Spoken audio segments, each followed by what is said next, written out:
வணக்கம். நீங்கள் இணைந்திருப்பது சமூகத்தின் மதிய நேர பிரதான செய்திகளோடு இணைந்து கொள்ளும் நான் டோரின் புஷ்பராஜா. விரிவான செய்திகளுக்குள் செல்வதற்கு முன்னதாக முதலில் தலைப்புச் செய்திகள். நாட்டில் ஆகஸ்ட் மாதம் வரை போதுமான எரிபொருள் கையிருப்பு உள்ளது வெளியான அறிவிப்பு. இலங்கையில் டெங்கு பரவல் தீவிரம், அதிக ஆபத்துள்ள 39 பிரிவுகள் அடையாளம். விடுதலை புலிகளை நினைவுகூர இடமளிக்க மாட்டோம், ஜனாதிபதி உறுதியளிக்க வேண்டும், உதய கம்மன் பில பகிரங்கம். கச்சதீவை விட்டுத்தர மாட்டோம், தமிழக முதல்வருக்கு எதிராக போராட தயார், கடற்தொழிலாளர்கள் எச்சரிக்கை. வேக கட்டுப்பாட்டு இழந்து மோட்டார் சைக்கிள், மூதூரில் பாடசாலை மாணவன் பலி. மாகாண சபை தேர்தல் குறித்து தீவிர ஆலோசனை, தேர்தல் ஆணைக்குழுவிற்கு விசேட குழு அழைப்பு. வாகன இலக்கு தகடுகள் அச்சிடும் பணி தொடர்பில் முக்கிய அறிவிப்பு. வவுனியாவில் நடத்துனர் என்று பயணித்து அரச பேருந்து வெளியான அதிர்ச்சி பின்னணி. 87 கைபேசிகளுடன் 3 சீன நாட்டவர்கள் கட்டுநாயக்கவில் கைது. இன்று இரவு உருவாக்கும் காற்றழுத்த தாழ்வு நிலை, மக்களுக்கு அவசர எச்சரிக்கை. அவை எமது தலைப்புச் செய்திகள். இனி தொடர்பான விரிவான செய்திகள். Fourth Monkey Connect. AI works for you. உலகம் முழுவதும் தமிழர்களுக்கான AI WhatsApp business connect. Business தேடுறீங்களா? வாட்ஸ்அப் போதும். எந்த நாட்டிலிருந்தும் பதிவு செய்ய தயாராயிருங்க. Coming soon. நாட்டில் ஆகஸ்ட் மாதம் வரை போதுமான எரிபொருள் கையிருப்பு உள்ளதாக இலங்கை பெட்ரோலிய கூட்டுத்தாபனம் தெரிவித்துள்ளது. இதுகுறித்து இலங்கை பெட்ரோலிய கூட்டுத்தாபனத்தின் முகாமைத்துவ பணிப்பாளர் மயூர நித்திகுமார கே தெரிவிக்கையில், நவம்பர் மாதம் வரை தேவையான எரிபொருள் கொள்வனவுகளுக்கான முன்பதிவுகள் ஏற்கனவே செய்யப்பட்டுள்ளது. இதற்கமைய அமெரிக்காவிலிருந்து 90,000 மெட்ரிக் டன் மசகு எண்ணெய் தாங்கி கப்பல் ஒன்று இம்மாதம் 28ஆம் தேதி நாட்டை வந்தடைய உள்ளது. அத்துடன் மற்றொரு மசகு எண்ணெய் கப்பல் இம்மாதம் 31ஆம் தேதி நாட்டை வந்தடையும் என எதிர்பார்க்கப்படுவதாகவும் அவர் தெரிவித்தார். மேலும் தற்போது நாட்டில் எரிபொருள் நுகர்வு குறைந்துள்ளதாக மயூர நித்திகுமார கே சுட்டிக்காட்டினார். வீட்டி கேஷ் அண்ட் கரி வீட்டி சூப்பர் ஸ்டோரின் கைலானி அன்னபூரணி பிராண்டில் அன்றாட வாழ்க்கையின் அனைத்து பொருட்களையும் ஒரே இடத்தில் பெற்றுக்கொள்ள வீட்டி கேஷ் அண்ட் கரி பாரிஸில் லாட்சப்பல். இந்த ஆண்டின் இதுவரையிலான காலப்பகுதியில் 29,589 டெங்கு நோயாளர்கள் பதிவாகியுள்ளதாக தேசிய டெங்கு கட்டுப்பாட்டு பிரிவு தெரிவித்துள்ளது. 2026 மே 18ஆம் தேதி வரையிலான தரவுகளின்படி 15 டெங்கு மரணங்கள் பதிவாகியுள்ளதாக டெங்கு கட்டுப்பாட்டு பிரிவு சமூக மருத்துவ நிபுணர் பிரஷீலா சமரவீர தெரிவித்தார். அதிக ஆபத்துள்ள 39 சுகாதார மருத்துவ அதிகாரி பிரிவுகளை அடையாளம் கண்டுள்ளோம். இதற்கு மேலதிகமாக மேல் மாகாணத்திலேயே அதிகளவிலான நோயாளர்கள் பதிவாகியுள்ளனர். அதற்கு அடுத்தபடியாக தெற்கு மற்றும் சப்ரகமுவ மாகாணங்கள் காணப்படுகின்றன. மாவட்ட ரீதியாக பார்த்தால் 25 மாவட்டங்களிலும் டெங்கு நோயாளர்கள் பதிவாகி வருகின்றனர். அவர்களுள் கொழும்பு, ஹம்பகா, ரத்தினபுரி, மாத்தறை, காலி, களுத்துறை மற்றும் கண்டி ஆகிய மாவட்டங்களிலிருந்தே அதிகளவிலான நோயாளர்கள் அறிக்கை செய்யப்பட்டுள்ளனர். பாடசாலைகள், அரசு நிறுவனங்கள், பணியிடங்கள் மற்றும் மத வழிபாட்டு தலங்களில் டெங்கு நோய் பரவும் வேகம் அதிகரித்துள்ளமை பூச்சியியல் ஆய்வுகள் மூலம் கண்டறியப்பட்டுள்ளதாக மருத்துவ நிபுணர் பிரஷீலா சமரவீர மேலும் சுட்டிக்காட்டினார். தான் ஆட்சியில் இருக்கும் வரை இனி ஒருபோதும் இந்த நாட்டில் விடுதலை புலிகள் நினைவு கூறப்படுவதற்கு இடமளிப்பதில்லை என்ற உறுதிமொழியை ஜனாதிபதி வழங்க வேண்டும் என பிவிதுருகில உரிமைய கட்சியின் தலைவர் உதய கம்மன் பில சுட்டிக்காட்டியுள்ளார். பிவிதுருகில உரிமைய கட்சியின் காரியாலயத்தில் நேற்று நடைபெற்ற ஊடகவியலாளர் சந்திப்பில் கலந்து கொண்டு கருத்து தெரிவிக்கும் போதே அவர் மேற்கண்டவாறு குறிப்பிட்டுள்ளார். அவர் அங்கு மேலும் தெரிவிக்கையில், ராணுவ வீரர்களுக்கு உண்மையாகவே கௌரவம் செலுத்த ஜனாதிபதிக்கு தேவைப்பாடு இருக்குமாயின் ரவி செனவி ரத்ன மற்றும் ஷானி அபேசகர் ஆகிய இருவரை முன்னிறுத்தி பிரிவினைவாதிகளை திருத்தியமைப்பதற்காக முன்னெடுக்கப்படும் இந்த ராணுவ வீரர்களின் வேட்டையை உடனடியாக நிறுத்த வேண்டும். அதுவே ராணுவ வீரர்களுக்கு செலுத்தும் உண்மையான நன்றி கடனாகும். வடகிழக்கு எங்கும் நேற்றைய தினம் விடுதலை புலிகளின் நினைவேந்தல்கள் நடத்தப்பட்டதை நாம் கண்டோம். அன்று வடகிழக்குக்கு மாத்திரம் மட்டுப்படுத்தப்பட்டிருந்த புலிகளின் நினைவேந்தல்கள் இன்று இலங்கை முழுவதிலும் உள்ள ஏனைய பகுதிகளுக்கும் பரவியுள்ளன. இவ்வாறான பலவீனமான முதுகெலும் பெற்ற ஒரு தலைவரின் கீழ் மாத்திரமே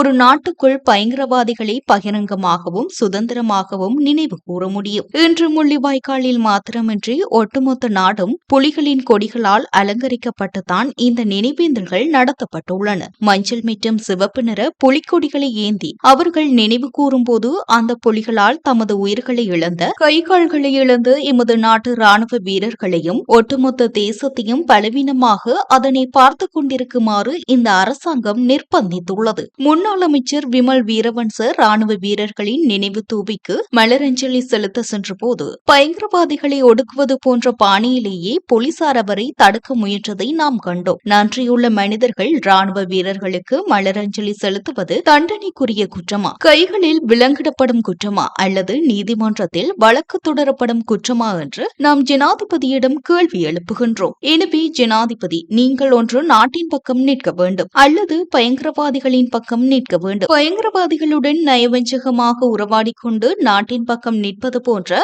கபடத்தனமான இருமுக கொள்கையை இனிமேலும் முன்னெடுத்து செல்வதற்கு இந்நாட்டு மக்கள் உங்களுக்கு இடமளிக்க தயாராக இல்லை என தெரிவித்துள்ளார். தமிழக முதல்வராக பொறுப்பேற்று ஜோசப் விஜயின் கச்சத்தீவு மீட்பு வாக்குறுதியை தேர்தல் கால வாக்குறுதியாக கலைந்துவிட வேண்டும், இல்லையேல் உங்களுக்கு எதிராக போராட தயங்க மாட்டோம் என ஜாழ் மாவட்ட கடற்தொழிலாளர் கூட்டுறவு சம்மேளனத்தின் பிரதிநிதி செல்லத்துறை நட்குணம் தெரிவித்தார். நேற்றைய தினம் செவ்வாய்க்கிழமை யாழில் உள்ள கடற்தொழிலாளர் கூட்டுறவு சமாசத்தில் இடம்பெற்ற ஊடகவியலாளர் சந்திப்பின் போதே அவர் இவ்வாறு தெரிவித்துள்ளார். அவர் மேலும் தெரிவிக்கையில், திருப்பியும் தேர்தல் முடிஞ்சு முதலமைச்சராக வந்தது பிற்பாடும் அந்த விடயத்தில் கரிசனையாக இருப்பதாக இருந்தால் இது ஒரு நடைமுறைக்கு ஒவ்வாதொரு விடயமாகத்தான் நாங்கள் கருதி கொள்கிறோம். ஏனெனில் இது 50 வருஷத்துக்கு மேலாக உள்ள ஒரு பிரச்சனையை திருப்பி தற்சமயம் 5 வருடங்களில் இருக்கிற அரசாங்கங்கள் இப்படி ஒரு முறைக்கு கொண்டு வரதுன்றது ஒரு நடைமுறை சாத்தியமில்லாத ஒரு விடயம். இதை நாங்கள் இப்போவும் அனுமதிக்க மாட்டோம். இது எங்களுக்குரிய தீவு, எங்களோட எல்லா வரைபடத்துக்கு உட்பக்கத்தில் இருக்கின்ற ஒரு தீவு. அந்த வகையில் இதை இந்தியாவுக்கு விட்டு கொடுக்கறதுக்கு நாங்கள் தயாராக இல்லை. இதனால் மிகவும் பெரும் பாதிப்பு எங்களுக்கு இருக்குது. அப்போ அந்த வகையில் அர்ஜுனா சொன்ன கருத்தை எங்களோட மக்கள் ஏற்றுக்கொள்ள மாட்டார்கள். இன்றைக்கும் நாங்கள் அவர் பல கதையை சொல்லியிருக்கிறார், நாங்கள் சந்தோஷமாக கேட்குறோம். அவர் கேட்கும்போது நல்லா தான் இருக்கும். பிறகு முடிவில் கையை தட்டி போட்டு போடுவோம். அப்போ அந்த நிலையில் இந்தியாவில் போய் இதை பற்றி கதைச்சிருக்கிறார் என்றால் அதே நிலை தான் உங்களுக்கும் நாங்கள் சொல்லிக்கொள்ளக்கூடிய விஷயம். அவர் பொறியல் மாதிரி இருக்கிறார். நாங்கள் சொன்ன மாதிரி நீங்களும் அதை நடைமுறைப்படுத்துவீர்கள் நாங்கள் நினைக்கிறோம். திருகோணமலை மூதூர் போலீஸ் பிரிவில் உள்ள 64ஆம் கட்டை பகுதியில் இடம்பெற்ற மோட்டார் சைக்கிள் விபத்தில் இளைஞர் ஒருவர் உயிரிழந்துள்ளார். திருகோணமலை மட்டக்களப்பு பிரதான வீதியில் நேற்றிரவு இவ்விபத்து சம்பவம் இடம்பெற்றுள்ளது. இதில் மூதூர் ஆணைச்சேனை பகுதியைச் சேர்ந்த 19 வயதுடைய ரிஸ்வான் சிப்கி எனும் பாடசாலை மாணவனே உயிரிழந்துள்ளதுடன் அவருடன் மோட்டார் சைக்கிளில் பயணித்து மற்றொரு இளைஞரும் காயமடைந்துள்ளார். மோட்டார் சைக்கிளில் 2 இளைஞர்களும் தோப்பூரில் உள்ள உணவகம் ஒன்றுக்கு சென்று மீண்டும் மூதூருக்கு வரும் வழியில் மோட்டார் சைக்கிள் வேக கட்டுப்பாட்டை இழந்து பாதையை விட்டு விலகி இவ்விபத்து சம்பவம் இடம்பெற்றதாக தெரிய வருகிறது. விபத்தில் உயிரிழந்த இளைஞனின் ஜனாசா மூதூர் தள வைத்தியசாலையின் பிரேதாரையில் வைக்கப்பட்டுள்ளதுடன் காயமடைந்த இளைஞனும் அதே வைத்தியசாலையில் அனுமதிக்கப்பட்டு சிகிச்சை பெற்று வருகிறார். விபத்து தொடர்பான மேலதிக விசாரணைகளை மூதூர் போலீசார் முன்னெடுத்து வருகின்றனர். மாகாண சபை தேர்தலை நடத்துவதற்கான பரிந்துரைகளை முன்வைக்கும் நோக்கில் அமைக்கப்பட்டுள்ள நாடாளுமன்ற விசேட குழு முன்னிலையில் தேர்தல் ஆணைக்குழு உறுப்பினர்கள் முன்னிலையாகுமாறு அழைப்பு விடுக்கப்பட்டுள்ளது. இதன்படி குறித்த விசேட குழுவின் முன்னிலையில் நாளை ஆஜராகுமாறு தமக்கு அறிவிக்கப்பட்டுள்ளதாக தேர்தல்கள் ஆணைக்குழு உறுதிப்படுத்தியுள்ளது. மாகாண சபை தேர்தலை எந்த தேர்தல் முறைமைகள் நடத்துவது என்பது குறித்து ஆராய்ந்து அறிக்கை சமர்ப்பிப்பதற்கும் தேவையான ஆலோசனைகள் மற்றும் பரிந்துரைகளை வழங்குவதற்குமான நோக்கில் அமைச்சர் விஜிதஹேர தலைமையில் இந்த நாடாளுமன்ற விசேட குழு நியமிக்கப்பட்டுள்ளது. இந்த குழு ஏற்கனவே பலமுறை கூடி கலந்துரையாடல்களை மேற்கொண்டுள்ளதுடன் தேர்தல் நடைமுறை மற்றும் சட்ட ரீதியான அம்சங்கள் தொடர்பாக பல தரப்பினரிடமிருந்தும் கருத்துக்களை பெற்று வருகிறது. இதேவேளை அண்மையில் சட்டமா அதிபர் திணைக்களமும் இந்த விசேட குழு முன்னிலையில் அழைக்கப்பட்டிருந்தது. அப்போது மாகாண சபை தேர்தலை நடத்துவதில் காணப்படும் சட்ட ரீதியான தடைகள் தொடர்பில் விரிவான அறிக்கை சமர்ப்பிக்குமாறு குழுவினால் அறிவுறுத்தப்பட்டதாக தெரிவிக்கப்படுகிறது. வாகன இலக்கு தகடுகளை அச்சிடும் பணிகள் எதிர்வரும் ஜூன் மாதம் 10ஆம் தேதி அல்லது அதற்கு முன்னர் உத்தியோகபூர்வமாக ஆரம்பிக்கப்பட உள்ளதாக மோட்டார் போக்குவரத்து திணைக்களத்தின் பதில் ஆணையாளர் நாயகம் KPNDN தேவப்பிரிய தெரிவித்துள்ளார். இது தொடர்பாக அவர் விடுத்துள்ள ஊடக அறிக்கையில் குறிப்பிடப்பட்டுள்ளதாவது, இலக்க தகடுகளை அச்சிடுவதற்காக தெரிவு செய்யப்பட்டுள்ள நிறுவனம் மோட்டார் போக்குவரத்து திணைக்களத்தின் வெரேர வளாகத்தில் அதற்கான இயந்திரங்களை ஏற்கனவே நிறுவியுள்ளது. தற்போது இதற்கான ஆரம்பகட்ட பணிகள் இறுதிக்கட்டத்தை எட்டியுள்ளன. தொழில்நுட்ப வல்லுநர்கள், ஏலம் மதிப்பீட்டு குழு மற்றும் உயர்மட்ட கொள்முதல் குழு ஆகியவற்றின் பரிந்துரைகளின் அடிப்படையில் south Asian technologies private limited நிறுவனத்திற்கு 5 வருட காலத்திற்கு இந்த ஒப்பந்தம் வழங்கப்பட்டுள்ளது. 2026 ஜனவரி 20 அன்று இந்த ஒப்பந்தம் அங்கீகரிக்கப்பட்டு 2026 மார்ச் 10 அன்று உத்தியோகபூர்வமாக கையெழுத்திடப்பட்டது. ஒப்பந்தத்தின்படி கையெழுத்திடப்பட்டதில் இருந்து 3 மாதங்களுக்குள் அச்சிடும் பணிகள் ஆரம்பிக்கப்பட வேண்டும் என்பதால் திட்டமிட்டபடி வரும் ஜூன் 10ஆம் தேதி அல்லது அதற்கு முன்னர் பணிகள் முறைப்படி ஆரம்பிக்கப்படும் என மோட்டார் போக்குவரத்து திணைக்களம் அறிவித்துள்ளது. கொழும்பு நகரின் மிகச்சிறந்த முகவரிகளில் ஒரு புதிய வாழ்க்கை முறையின் அடையாளம் உருவாகிறது. Blue ocean group. வவுனியாவிலிருந்து செட்டிக்குளம் நோக்கி சென்ற இலங்கை போக்குவரத்து சபைக்கு சொந்தமான பேருந்து ஒன்று நடத்துனர் இல்லாமலேயே பயணிகளுடன் பயணித்த சம்பவம் இடம்பெற்றுள்ளது.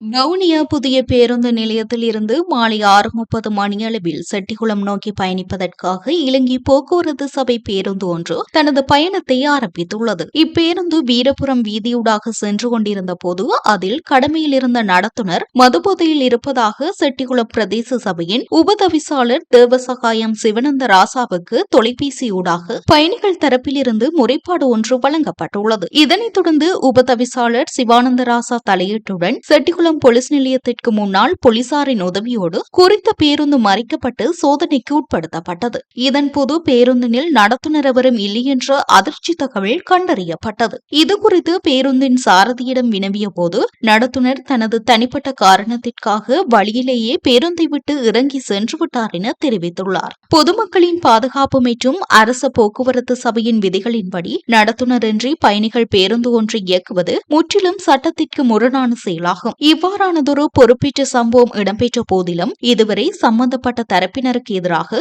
எவ்வித சட்ட நடவடிக்கைகளும் எடுக்கப்படவில்லை என பொதுமக்கள் கவலை தெரிவிக்கின்றனர். பயணிகள் போக்குவரத்து பேருந்து சேவையில் ஈடுபட்டிருந்த போது போதைப்பொருள் பாவித்தமை உறுதி செய்யப்பட்ட 8 சாரதிகள் மற்றும் நடத்துனர் ஒருவர் கைது செய்யப்பட்டுள்ளனர். களுத்துறை தெற்கு போலீஸ் நிலைய அதிகாரிகளால் தேசிய போக்குவரத்து மருத்துவ அதிகாரிகளுடன் இணைந்து நேற்று இந்த கூட்டு நடவடிக்கை முன்னெடுக்கப்பட்டது. களுத்துறை தெற்கு போலீஸ் பிரிவில் நடத்தப்பட்ட இந்த விசேட சோதனையின் போது பயணிகள் போக்குவரத்து பேருந்துகளில் சேவையில் ஈடுபட்டிருந்த சாரதிகள் மற்றும் நடத்துனர்கள் பரிசோதனைக்கு உட்படுத்தப்பட்டதுடன் போதைப்பொருள் பாவித்து பணியில் ஈடுபட்டிருந்ததாக சந்தேகிக்கப்படும் 9 பேர் கைது செய்யப்பட்டுள்ளனர். சந்தேக நபர்கள் 35 முதல் 57 வயதுக்கு இடைப்பட்டவர்கள் எனவும் அவர்கள் பயாகில, யட்டியன, தொடம்குட, தெபுவன, மேககதன மற்றும் களுத்துறை தெற்கு ஆகிய பகுதிகளைச் சேர்ந்தவர்கள் எனவும் போலீசார் தெரிவித்துள்ளனர். சம்பவம் தொடர்பில் களுத்துறை தெற்கு போலீசார் மேலதிக விசாரணைகளை மேற்கொண்டு வருகின்றனர். கைபேசிகள் மற்றும் மின்கலன்களை நாட்டுக்குள் கொண்டு வந்ததன் காரணத்தினால் 3 சீன நாட்டு பிரஜைகள் பண்டாரநாயக்க சர்வதேச விமான நிலையத்தில் வைத்து சுங்க அதிகாரிகளால் கைது செய்யப்பட்டுள்ளனர். நேற்றைய தினம் மாலை வருகை முனையத்தில் வைத்து அவர்கள் இடைமறிக்கப்பட்டுள்ளனர். மூவரும் சீனாவின் ஷாங்காயிலிருந்து சைனா ஈஸ்டர்ன் ஏர்லைன்ஸ் விமானம் MU6017 மூலம் மாலை 6:43 இலங்கை வந்துள்ளனர். மூவரில் ஒரு பெண்ணும் அடங்குவார். சாக்லேட்டுகள், இனிப்பு பொருட்களுக்கு மத்தியில் மறைத்து வைக்கப்பட்டிருந்த நிலையில் கைபேசிகள் கொண்டுவரப்பட்டுள்ளன. மொத்தமாக 514 மில்லியன் ரூபாய் மதிப்புள்ள 87 கைபேசிகள் மற்றும் 140 மின்கலங்கள் மீட்கப்பட்டுள்ளன. இவை இணையவழி குற்றச்செயல்களில் பயன்படுத்துவதற்காக கொண்டுவரப்பட்டிருக்கலாம் என அதிகாரிகள் சந்தேகிக்கின்றனர். சந்தேக நபர்கள் போலீஸ் காவலில் இருப்பதோடு மேலதிக விசாரணைகள் மேற்கொள்ளப்பட்டு வருகின்றன. தென்மேற்கு பருவக்காற்று மழை இலங்கையின் தெற்கு சப்ரகமுவ மேற்கு மற்றும் வடமேற்கு மாகாணங்களில் எதிர்வரும் 22ஆம் தேதி முதல் செறிவடைய தொடங்கும். தொடர்ச்சியாக சில நாட்களுக்கு இப்பிரதேசங்களில் மழை கிடைக்கும் என யாழ்ப்பாண பல்கலைக்கழக புவியியல் துறை மூத்த விரிவுரையாளர் நாகமுத்து பிரதீபராஜா தெரிவித்துள்ளார். அவர் வெளியிட்ட அறிவிப்பின்படி இன்றிரவு அரபிக்கடலில் காற்றழுத்த தாழ்வு நிலை ஒன்று உருவாகும் வாய்ப்புள்ளது. இதனால் இலங்கையின் எந்த ஒரு பகுதிக்கும் எந்த பாதிப்பும் இல்லை. அதேவேளை எதிர்வரும் 25ஆம் தேதி வங்காள விரிகுடாவில் புதிய வளிமண்டல மேலடுக்கு சுழற்சி ஒன்று உருவாகும் வாய்ப்புள்ளது. இதனை அடுத்த சில நாட்களின் பின்னரே உறுதிப்படுத்தலாம் என அவர் தெரிவித்துள்ளார். இதேவேளை இன்று மேல் சப்ரகமு மற்றும் வடமேல் மாகாணங்களிலும் காலி, மாத்தறை, கண்டி மற்றும் நுவரெலியா மாவட்டங்களிலும் அவ்வப்போது மழையோ அல்லது இடியுடன் கூடிய மழையோ பெய்யக்கூடும். சில இடங்களில் 50 மில்லிமீட்டருக்கும் அதிகமான ஓரளவு பலத்த மழை வீழ்ச்சி எதிர்பார்க்கப்படுகின்றது என வளிமண்டலவியல் திணைக்களம் அறிவித்துள்ளது. வடக்கு மாகாணத்திலும் அனுராதபுரம் மற்றும் ஹம்பாந்தோட்டை மாவட்டங்களிலும் பல தடவைகள் மழை பெய்யும் என எதிர்பார்க்கப்படுகின்றது. ஊவா மாகாணத்திலும் மட்டக்களப்பு மற்றும் அம்பாறை மாவட்டங்களிலும் சில இடங்களில் பிற்பகல் 2 மணிக்கு பின்னர் மழையோ அல்லது இடியுடன் கூடிய மழையோ பெய்யக்கூடிய சாத்தியம் காணப்படுகின்றது. மத்திய மலைநாட்டின் மேற்கு சரிவு பகுதிகளிலும் வடக்கு, வடமத்திய, வடமேல் மற்றும் தென் மாகாணங்களிலும்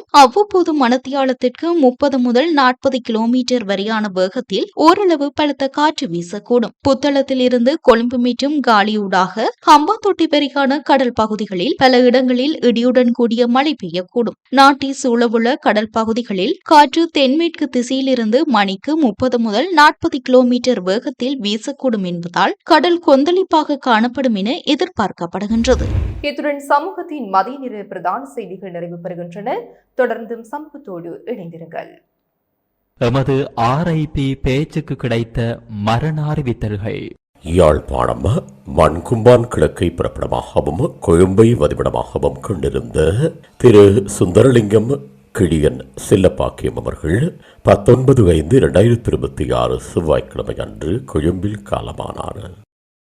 யாழ்ப்பாணம் ஊரணியை பிறப்பிடமாகவும் நோர்வே ஒஸ்லோவை வதிவிடமாகவும் கொண்டிருந்த திரு கைத்தாம்பிள்ளை சுதர்ஷன் அவர்கள் 18/5/2026 திங்கட்கிழமை அன்று காலமானார்.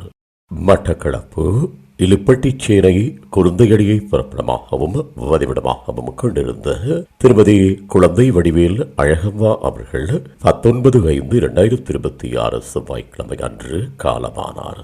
யாழ்ப்பாணம் துன்னாலையை புறப்படமாகவும் அச்சிவேலி வடக்கை வதிவிடமாகவும் கொண்டிருந்த திருமதி ராசதுரை புஷ்பராணி அவர்கள் 19/5/2026 செவ்வாய்க்கிழமை அன்று காலமானார்.